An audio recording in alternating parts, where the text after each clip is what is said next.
Great. Take it away, JT. So this workshop is an introduction to web typography, and I am JT, a designer and front-end developer here at Cantilever. If you should need to contact me at any point after this workshop, my email is here, and you can find me on most social networks and GitHub, GitLab at JT Fridsma.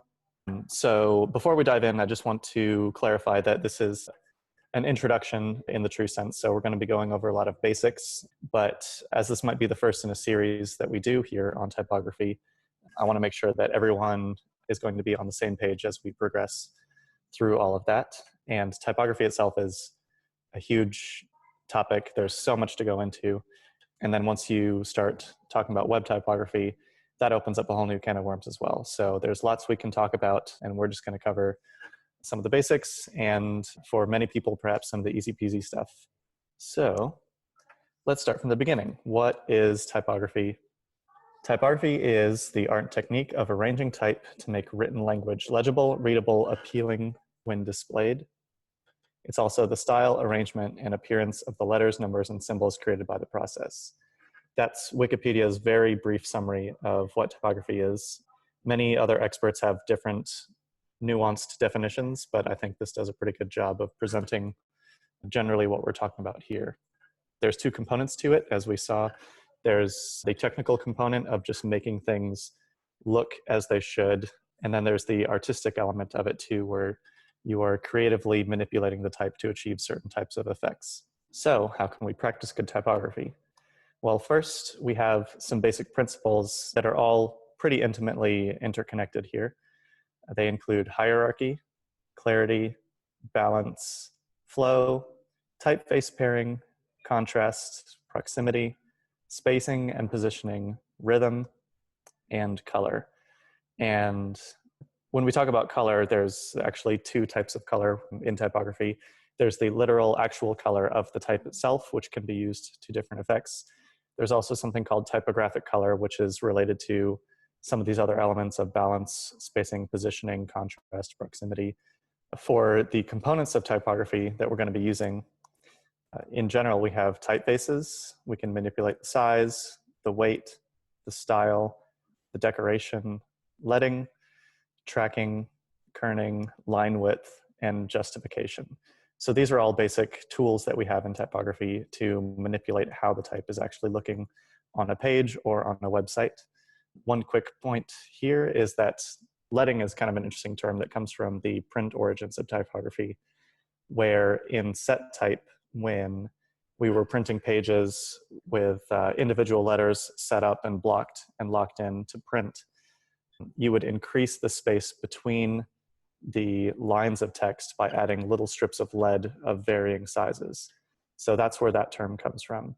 We have a different term for that when it comes to web typography that we'll get to in just a minute. And once again, how do we get good at practicing typography? Well, you practice, practice, practice, practice, practice, and then you finally get to something that hopefully is unique, engaging, appealing, and recognizable. So here, just a quick example of the Supreme logo, which at the end of the day is quite simple, but it's pretty recognizable as well, and it's now copied all over the place. So in general, you can also look around, you can take notes, you can practice on little code pens or in actual projects that you're working on. All these things will help you to get better and better at typography. It just takes time and practice. One quick aside before we continue on to more information on web typography is that print does not equal the web in typography. So you can see on the left, there's old set type. On the right, we have sort of a zoomed in view on screen pixels here. So I think this is pretty clear how distinct these two mediums are. There's a lot that they share in common when it comes to practicing good typography, but when it comes to the actual implementation, there are some pretty stark differences. So I'll do my best to kind of clear those waters as we wade through them. And here's one more example that we can see how print and web are not the same, where the letters themselves even might be drawn these days with digital font files using vectors, but ultimately when they go to your screen, they have to render on a pixel. And these days with Retina screens as well, things are getting better and better, and so you can have beautiful, clean, crisp type without seeing these kind of zoomed in elements of the aliasing of the typeface. But it brings to mind, again, the idea that there are certain constraints that we have to deal with in web typography. Other considerations include what screen resolutions we're working with, how the fonts are rendered or aliased, how long it takes to load the font files, how the sites perform, whether or not the font even has a full character set, depending on if your website needs to support multiple languages and different kinds of characters, and also whether or not your browser will even support certain features that you're trying to implement, and so much more. Again, these are things that we will talk about in a continuing series here. But for now, sticking to the basics, and the next big question is typeface or font. This is a perennial kind of question in typography, especially when it comes to the web. So we have a quote here from Nick Sherman. It's an older quote, but it does a decent job of explaining what the difference could be. So he says, the way I relate to the difference between typeface and font to my students is by comparing them to songs and MP3s respectively, or songs and CDs if you prefer a physical metaphor. So this is a pretty good analogy, I think, but it's maybe not perfect. It might be hard to find a perfect one. But in this sense, with songs and MP3, you can think of the song as the typeface. So Tycho has a song called Awake, and the song Awake is an idea. It exists in your head, it exists when you hear it, but that's kind of what the font is. So if we're looking at a font and we think Helvetica, Helvetica is an idea, it has certain characteristics. You know it when you see it. But the MP3 in the music metaphor is the actual delivery method of the song. And so in a traditional sense, that's what a font is. A font is a specific delivery of the typeface that we're talking about. So the typeface might be Helvetica, but the font would be Helvetica Bold size 12 point. So there's differences there. Generally though, in web typography, people most often revert to just using the term font in general, whether or not it's the idea of the font, the main thing itself, or the specific implementation of it. Anyways, trying to avoid that rabbit hole, let's get back into some web typography. How can we apply all these things to the web, and why should we? Let's start with the second question first. Why should we? We have a few experts here that can give us some insight into that. Tim Brown, who knows his stuff, the head of typography at Adobe, says the web is the best place for text. Unlike a printed artifact, text at a URL can be searched, copied, translated, linked to other documents. It can be printed, it's convenient, it's accessible. And one other guy, Oliver Reichenstein, I hope I got that last name correct. He says web design is 95% typography. So I hope that gives you a good idea that it's pretty important to be practicing good typography on the web in general. So let's take a quick look at structuring type on the web. We do this primarily with markup, with different HTML elements. Many listed here are specific to type, including headers, paragraphs, links, lists and items, etc. But you also want to be using good markup practices in general with style agnostic and text agnostic elements here for many reasons, just clarity, SEO, accessibility purposes. But when we look at just HTML, it's not very pretty. So this is a basic HTML rendering of the source code for betterwebtype.com, which is a great typographic resource for information about web typography. And as we kind of look through this site, it all makes sense. It's organized. You could follow through and see what all the content is and how it's organized, but it doesn't look very good. So when we talk about web typography, we're also heavily looking at the CSS and the styling. So just adding a CSS document to that website produces this quite attractive page, in my personal opinion. We have different typefaces going on, we have different sizes, we have a great balance, and it just flows really, really nicely, and it's attractive to look at. So that's what we want to get to. We want to get to styling type on the web once we've structured it properly. and we get to have fun. So earlier we were looking at basic typographic components, but now we're going to start talking about CSS properties. So instead of typeface, we're going to be using a property called font family. Instead of talking about size, we'll use font size. Weight is font weight. Style is font style. Decoration becomes text decoration. Leading becomes line height. Tracking becomes letter spacing. Kerning is font kerning. Line width, unfortunately, doesn't really have a property at this moment. There are tools and plugins and mix-ins that people use to control this, but there's no basic property for this at the moment. And then for justification, we have the text align property. So we're going to dive into all of these one by one, except for the properties that have the asterisk next to them. So first, let's talk about font family.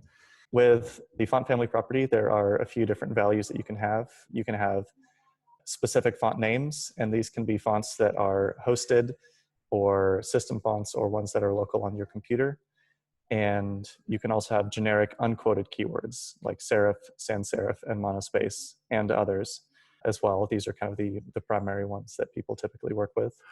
It's important to note that when you are using any sort of font family name that has white space in it, or any specific particulars to the name itself, you have to quote it.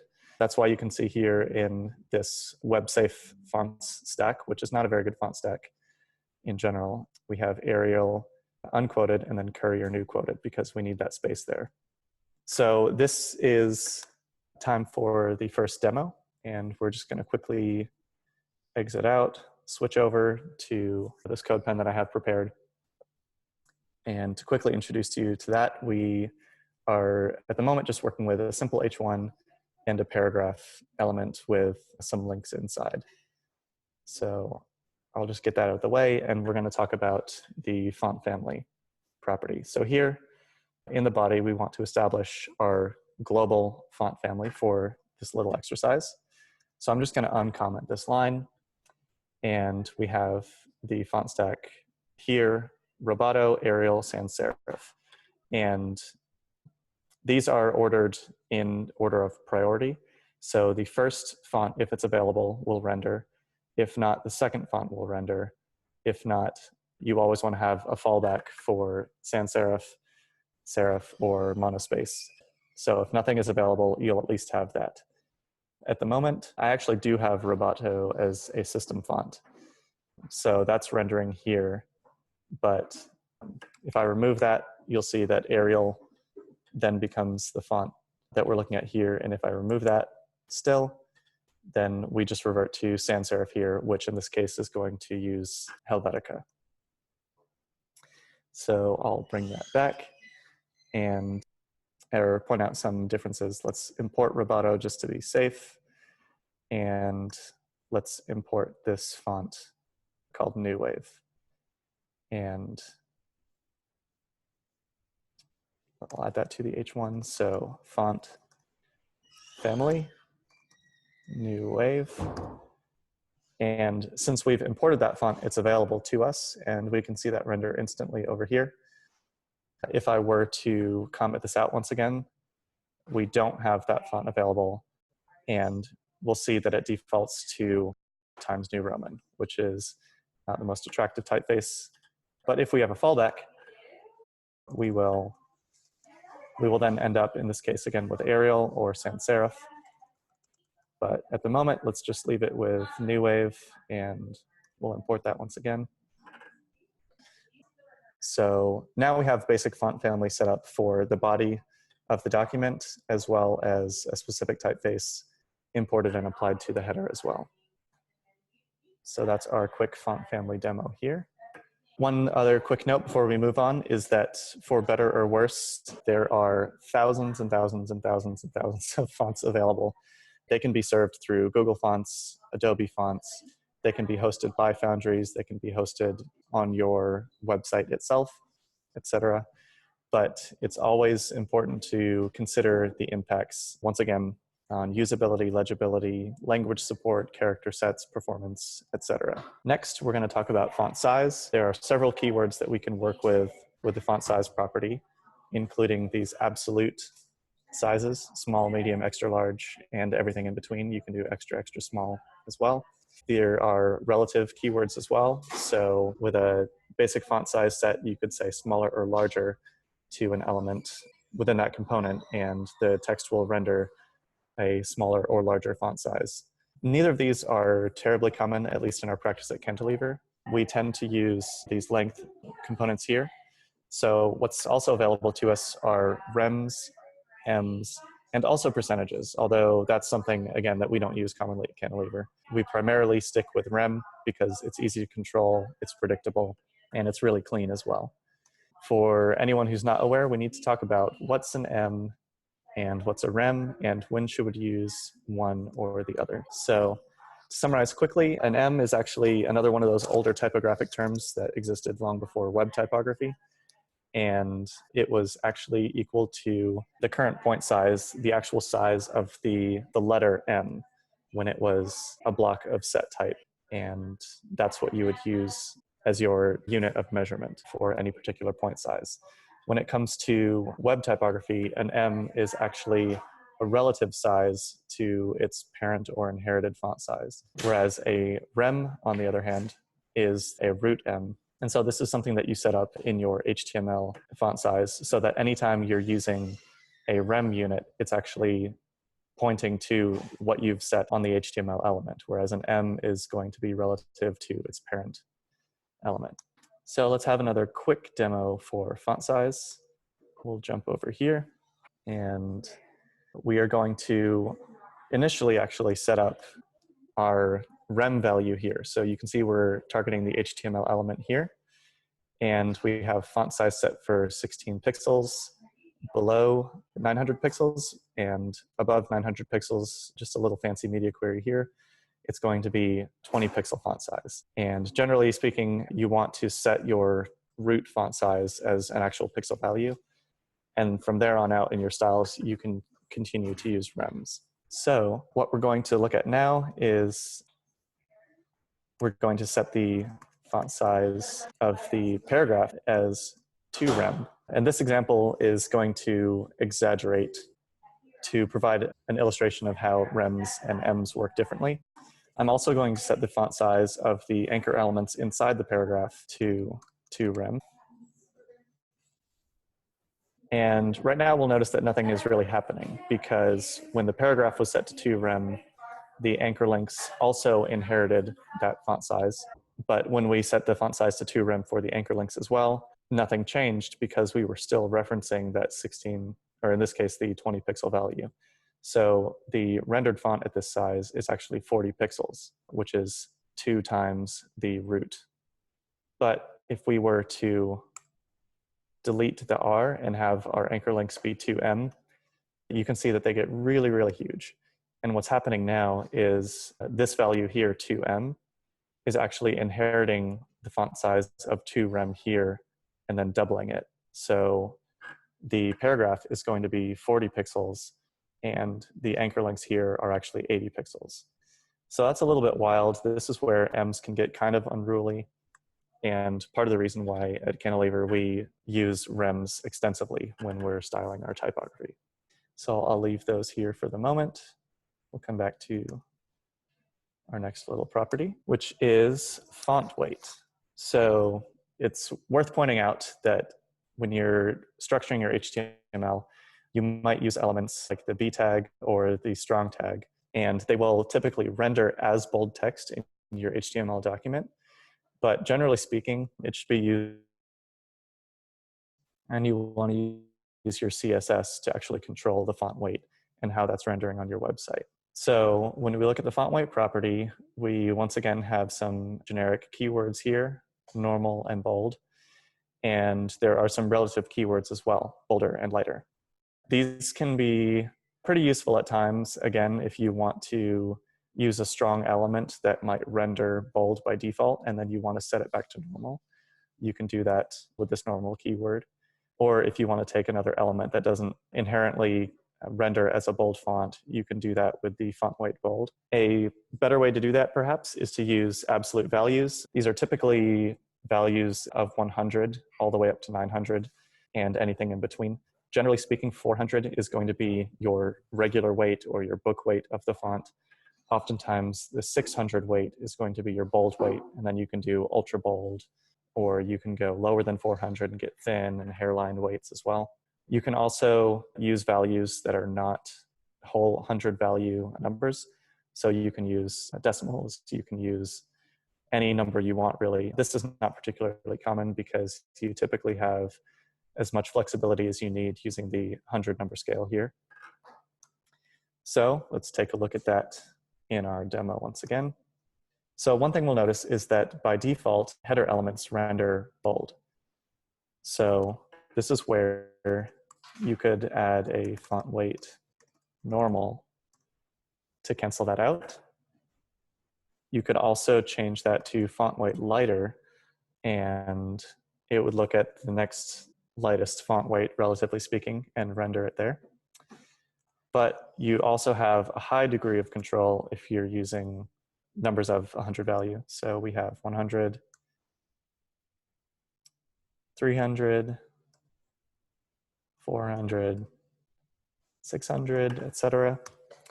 And it's worth pointing out that when we're including this Roboto font here, we don't have every value of 100 from 1 to 900. We're missing 200, we're missing 600, and 800. But whenever you're using a number value here, the browser will interpret the next font weight that's closest to the value that you're aiming for. So we don't have an actual 800 here, but what it's going to do is render the 900 weight. So it jumps from 800 up to 900 and it renders that when the 800 is not available. So that is a quick intro to that. I'm actually going to leave this as 600. So we keep the bold weight here, but we're explicitly defining it in our styles.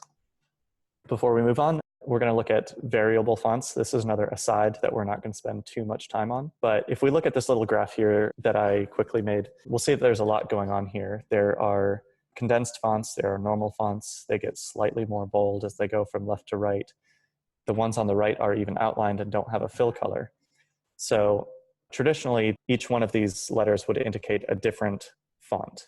But with variable fonts, what you can do is you can have one font that actually contains parameters for different styles that you can adjust. And then you have a sliding scale for all these values. So instead of having 4 different weights, you can have one font file and you can dynamically change the font weight. Let's jump over real quick to show you what that looks like.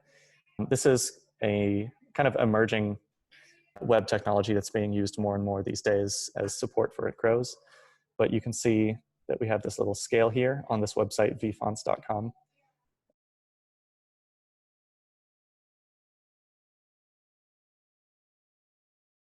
Variable fonts are super interesting because you can also do things like apply this strange width, which affects different letters in different ways and extends them or contracts them. Depending on how the font is set up, you can even change the slant of the font to give you interactive oblique values. And you can do really funny things like change the chisel value. So that goes beyond font weight, but it's worth pointing out that this is a really new and interesting technology that we can use on the web increasingly as the support continues to grow for that. Next, we're going to look at the font style. And this is another case where HTML might render certain things as italic by default. But once again, we want to use those for semantic purposes and not for styling. So similar to the font weight, we have some keywords here. Some are more or less common. We have some normal and italic here. And then there's this oblique value, which actually allows you to set a specific degree as well. This is not particularly common. Typically, what we're doing is we're setting font style to italic or normal here. And if there's not an italic font available, then your browser will often render as an oblique value here. So let's take a quick look at that because we have demos on demos on demos. We are going to say that we want our anchor links to be italic. So let's go and assign the font style to italic here. And now you can see that all these are as italics. But one thing that we haven't done yet is actually import the Roboto italic fonts. So what's happening right now is the browser is actually rendering this as italic text, just shifting the letters over on an angle, similar to that oblique value. But if we go ahead and import the italic versions of the fonts, then we actually get the proper characters for the italic type that were created by the designer for this use case. So generally speaking, whenever you're going to be using italic, it's always best to use an actual italic typeface that's been designed for that purpose and not to just slant one with a fake value. As I've heard many, many times, I cannot find anyone who has come up with this quote originally, but you don't want to mess with the type. And I'd say that's pretty wise when it comes to typography, unless your goal ultimately is to break all the rules for a specific reason. For our next property, we're going to talk about line height. And this introduces a few new things to look out for. We have line height normal, which will reset to a default value. You can also set the line height to unitless length and percentage values. And it's worth pointing out that each one of these values in the middle here, 1.5, 1.5M, and 150%, these are all essentially identical values here because they all reference rem or font size of the type that you're working with, but you can also use rem. There might be cases where that's acceptable, even though we tend to avoid those in our work here at Cantilever, but you have to be very careful because when you start using rem as your value for the line height, you could run into some conflicts pretty quickly. So we're going to do another demo and quickly look at all that. So what we're going to do now is show you quickly how we're going to be working with the line height for the paragraph element first. Let's just say 1.5. Typically, somewhere between 1.4 and 1.6 is what you'll be working with when it comes to body copy. It's a nice, comfortable measure to look at and to read, and it's pretty attractive, and it works for multiple sizes.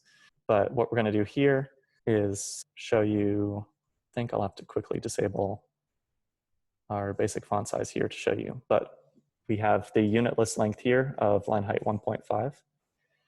If we change that to 1.5M, there's no change.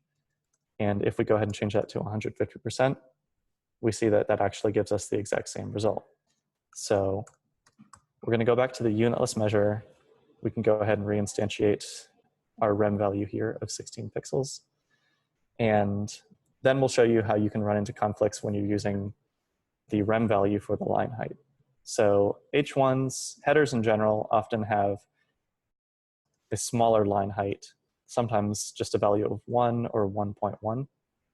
But if you were to increase the font size to be 4 rem, we're going to have really, really, really big titles, and we might even need a negative measure for our line height. Well, actually, this wouldn't be a negative measure. It's just a fractional value. So that brings it in tighter. But if you were to say, I want that to be 1 rem, we get a really gross conflict here. And it's hard to read. And this is where, in both cases, we're referencing that 20 pixel value. So we have a line height that's significantly less than our font size. And so this is why you want to be a little bit careful about using rem for line height. And it's often just best to leave it as a unitless value here. So we can keep it nice and tight here for now. And we'll move back. One other thing to point out when it comes to line height is that when we are dealing with print, the line height is based on the baseline of the type, and then it extends up beyond the caps height of the letter itself. When we're looking at the web, the text is actually centered on the line height itself. And so we have this axis running across the middle, and the line height value will extend from that point. So we have to treat line height differently in the web as we do with leading, as it would be called in print typography. And next we have letter spacing here. This is a rather simple property. Normal is a default keyword value that you can set. You can also use length values, positive, negative, ems, rems, and pixels, as we've seen before, are the most common ways to deal with that. It's pretty straightforward, but let's just quickly take a look at that. If we want to go for, say, a really fat headline, and let's just very quickly make our header uppercase, even though this is not something that we're diving into in this particular demo. Oftentimes when you're dealing with all uppercase text, you want to track it out a little bit. So what we're going to do there is change the letter spacing, and maybe we'll start with 2 pixels and see what that looks like. That's pretty decent. You could also use M values. So this will use a value that's relative to the font size that you're working with. Once again, a rem value is going to be different because that's going to reference the 20 pixel root size. So what unit you use depends mainly on your application and what you're looking for. Sometimes it's appropriate to use pixels. Sometimes you want to use ems as they'll be relative to the font size that you're working with. And then we'll move on from here and just quickly cover the text align property. This basically, you're going to be working with a few different keywords: left, right, center, and justify. Once again, as with all these properties, I have these links to the MDN documentation, and they'll go into much more depth about what's available. But left, right, center, and justify. So here, we're going to jump over once again, and let's just stick with our header here, and we'll go for text align. Left is the default, at least when you're talking about the English language and Western languages. So if we want to switch that up, we can say text align right, and that's going to shift the alignment of the text all the way to the right side. If we wanted to center the text, we can change that to text align center. Sometimes you want that to be the case on a whole website for a specific effect. And you can also justify the text, which is not very often recommended because it will add uneven spacing from line to line. This line has equal spacing between all of these words, but on the next line, you can see that it's actually smaller space between the words on the second line. So that can be used for a certain effect, but typically we're going to be working with one of the other keywords when it comes to using text align. A few quick points here. You can use text align in table columns to actually add character-based alignment. This is something you can explore more in the documentation, but you could have your text aligned on a specific character. So if you're doing a vertical list of values of currency or tracking your spending or whatnot, you can align on the decimal point of the dollar value that you're working with so that the text will run off on either direction. The dollars on the left side, the cents on the right. It's also possible to use vertical alignment, but once again, this is also something that's typically reserved for working with table cells. If you're going to use vertical alignment effects on other kinds of typography, you're typically going to be working with margin and padding and grid alignments as well. So really quickly, let's just look at one other demo that I've prepared, putting it all together. This will be similar to looking at that better web type example where we showed the basic HTML and then the finished product once you added the nice style sheet. We're just going to do that on our own here. In this little demo here, we have super basic markup. We're using a couple line breaks here just to add extra spacing. But other than that, we're just going to, in the CSS one by one, kind of unlock these different rules and show how we can go from a pretty bland page to one that looks pretty solid. So first, let's establish our root font size here. It's going to be 20 pixels, and then below 900 pixels, it'll revert to 16. And then we're going to set up, once again, some basic rules for the body. We're going to stick at this point with Georgia as a web-safe font. It's pretty nice, and I've used it in a number of projects. And it's extensible, it's really beautiful, it's well-crafted, and also one of the kind of early web-safe fonts as well. So for starters, this is looking decent. We have some space around our text. It looks nice. We can see how the font size is changing based on the rem value. But let's make some changes here. With the H1, let's make it a little bit bigger. Let's give it italics because the Georgia italics is really beautiful. And then because it's italic, let's actually tuck it in a little bit tighter, which is often the case with italic type. So we're going to use the pixel value here just to bring that together. For our H2s, let's just make a quick adjustment to the font size here. They're going to become a little bit smaller. We have a few H4s in place. So we're going to adjust the font size. Then we're actually going to use a relative value here, font weight lighter. We will track it out with letter spacing. We'll go ahead and make it uppercase. Again, this is something we haven't covered in this workshop, but that'll transform all the text to using uppercase characters.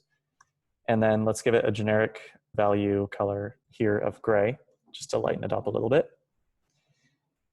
H6s are going to be these elements down here at the bottom.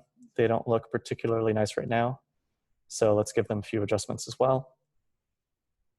Going to align them to the right, use another relative font weight value, change the size, and then also give them that gray color. The paragraphs, they could use a little bit more space between them, so let's add some line height. We'll use a unitless value here. And then our anchor links. Blue is okay, but sometimes you might want to use a different color. So we're going to go ahead and change that to red. And what's left? Well, we have a block quote here that's not particularly exciting. So we're going to first bump it up in size. We'll go ahead and make it italic as well. Center it on the column so it stands out on its own. We'll make it gray once again. And then we'll give it a little bit of width and margin because we actually want to get over the basic margin rules that are traditionally applied to the block quote by default. So this is a way of explicitly centering that text. And then last but not least, we have a pretty unappealing list here. So we're just going to give it a line height and adjust the font size. And then we'll add a little bit of space with some margin between the list items here. So if we look at this now on its own, we've come from a pretty unappealing document to one that actually looks pretty good. It's readable, it's simple, it's clear. You can see that there's good type hierarchy. There's a pretty good balance that we're working with. We're calling out certain elements in a unique way and creating a good flow down the page from top to bottom. And it's really that easy. We've just been using all those basic properties that we've talked about, a few additional margin or padding rules, one case of making the text uppercase. But that just goes to show you that it doesn't take a lot to make something that's really attractive and nice to look at. So all that said, here are some of the resources and further reading. We can supply these with a follow-up message to everyone who's in this workshop so that you can take a look at each page one by one. There's tons and tons and tons of good information in all of these links. And there's even so much more beyond what's listed here available. So that is the end of our Introduction to Web Typography workshop. Thank you very much. Once again, my name is JT. There's my contact information. And here's a big hallelujah for you. And now we have some time for questions and answers. If you want to type your questions, you can do so in the Zoom chat. If you'd like to speak them, you can feel free to raise your hand. I think that's also available in the chat options. Or you can go ahead and unmute yourself and pose the question. If we open up the chat, I don't remember where to find the hand raising options. Nikki, if you'd like to chime in and help manage the QA process, that would be great. Sure thing. Hand raise. We have a hand raise from Ernesto. Ernesto, you can unmute yourself and ask her. Hey, can you hear me? Mm-hmm. Hey, thank you so much, buddy. That was amazing. I enjoyed it a lot. I have one quick question. Mm-hmm. I'm not a web developer, but I like design, UX, UI, everything related to it a lot. So I always try to, get some extra knowledge. And this was really good. I have one question. When, for people like me, like working really small projects, nothing too complicated when it comes to websites, would you recommend like do the HTML first and then CSS, or they should be work on at the same time. I have seen people like they like to do only the, you know, structure and format the website with the HTML, and they jump to the CSS part. That should be do at the same time. Do you have any advice on that? Yeah, I can speak to that a little bit. So at Cantilever, we are very keen on using best practices and modern semantic markup when we're writing our HTML. And we typically approach things with the markup first. We might have a design that ultimately we're going to match when we're creating the website. And so we keep those things in mind as we're creating the markup, since we have an idea of what the end goal is going to be. But we typically want to write all of our markup and structure that correctly first, and then go through and add CSS on top of that.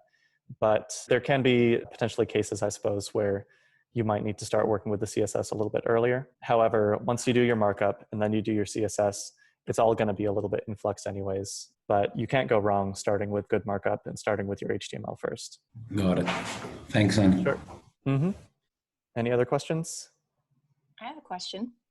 Sure. Okay, so I heard you talking about how justifying the text isn't necessarily the best idea because you wind up with odd spaces between words, right? Mm-hmm. So what if you're trying to get your text to fit into a kind of rectangular shape?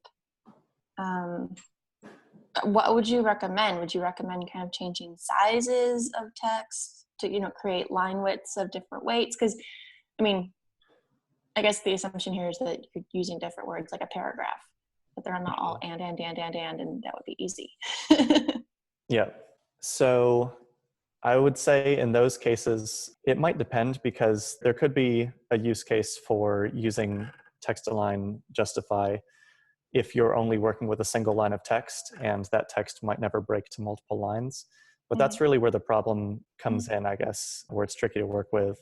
When you have multiple lines, those spaces are all going to be different on every line. And perhaps you've even seen cases like if you're reading a printed book, books will often use justified text. And if it's not typeset well, you might notice that there happens to be one line where all the words seem really squished together, or one where they're spaced apart in a really weird way. I've definitely seen those anecdotally on my own, so perhaps you have as well. So that's where working with multiple lines in text justify can be problematic.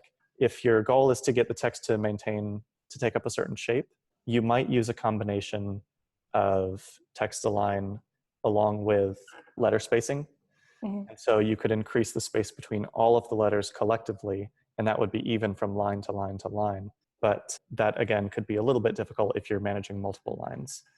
So yeah, I guess I'm thinking of like multiple lines, like kind of a rectangular shape. Like say it's 3x4 or whatever. If you had a whole paragraph, there may be plenty of cases where you want to justify that text, but then you'll want to go ahead and start massaging the actual width of the column that's containing the text itself, because that will actually give you a lot of insight into some basic typographic principles about what the optimal line lengths are for your type. And so there are resources that talk about, you know, character counts or word counts and how many you want to fit in a certain line based on what size the font is. Yeah. Actually, if we go to betterwebtype.com, this is something that he talks about quite a bit here. If I go to resources, I think it might be this equilateral triangle of a perfect paragraph. So this is a little exercise in a game, but he talks about matching the line width. Here we go. The line width with the font size and the line height to create, you know, a beautiful paragraph of any size. And in this particular case, he's not using the justified text, but you could use the same principles to create a paragraph that is able to work with justified text well without having very irregular spaces from line to line. And this betterwebtype.com is one of those websites that I had listed in the further resources and reading that we can send out. Great. Any other questions? Oh, here we go. Ty has typed a question. How close are variable fonts to being usable for production sites? Where do you get them? Can't unmute. So that is a good question. This vfonts is a great resource to kind of start with. and they feature specific web fonts that are available as variable fonts, and then it gives you a link. It gives you information about them and a link to where you can go ahead and purchase the licenses for those fonts.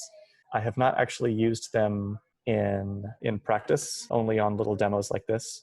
So I'm not entirely sure of the methods of controlling these values with the CSS, like ink trap, something that's not a standard property that you're dealing with. And they are, in fact, quite usable in production sites, by the way. oh, great. I actually know the answer to that. I mean, okay. Not all of the features are, Mm-hmm. but you can use things like the widths and italic, as far as I know, like today. Okay, great. Do you have any experience using them yourself yet, Adrian? I do not yet, but I've been keeping a pretty close eye on them. Okay, great. There's also an article, I believe, on this betterwebtype.com somewhere in his blog. Oh yeah, here we go. The State of Fluid Web Typography. So he wrote this up earlier this year, an 11-minute read on responsive typography, which I think goes into, I think it's more about responsive sizing of typography. So that's not dealing with variable. Yeah, font size still doesn't work unless you enable experimental features, which is very frustrating because font size adjust is a great feature. Mm-hmm. Can't use it in production yet, and it's infuriating to me because I'm a nerd. No, that's great. We appreciate having your input and expertise here. Any other questions? I have another question, if you don't mind. Sure. So you mentioned a lot of good things to do when you're working with the text and typography. What are your biggest no's when it comes to, don't do this, never? Yeah. It might be hard to say that there's hard and fast rules for like never ever doing anything, because certainly some designer's going to come out with a great way of breaking, a rule to wonderful effect. But the general idea behind typography traditionally is going back to that original definition of keeping things legible and clear and consistent. So I feel like if you start running into cases where your text is really jammed in, horizontally or vertically, and to the point where it starts becoming illegible or difficult to read or discern, then that's probably when you're entering the danger zone, I suppose. Yeah. So I do shy away a little bit from saying like never ever do these things, but there are other people who might have more hard and fast opinions on things of that nature. Is that a helpful response? Yeah. That's perfect, man. Yeah, rules are made to be broken appropriately. Exactly. I like that. Thank you. Yep. Anyone else? Thanks, JT. Yeah, you're very welcome. I have another meeting, so. Alrighty. And we have one more chat in here. Oh, yes. You're very welcome, and thank you very much. Alrighty, Nikki, I think we might be okay with questions, so I'll turn it over to you to kind of wrap up. Yeah, great. Well, thank you everyone for joining us today. Great workshop, JT. Super helpful and very interesting to go through all of those pieces of web typography. So if there's anyone that wants the resources, feel free to reach out to me and I can get those to you. So thanks again for joining us, everyone. We'll talk to you later.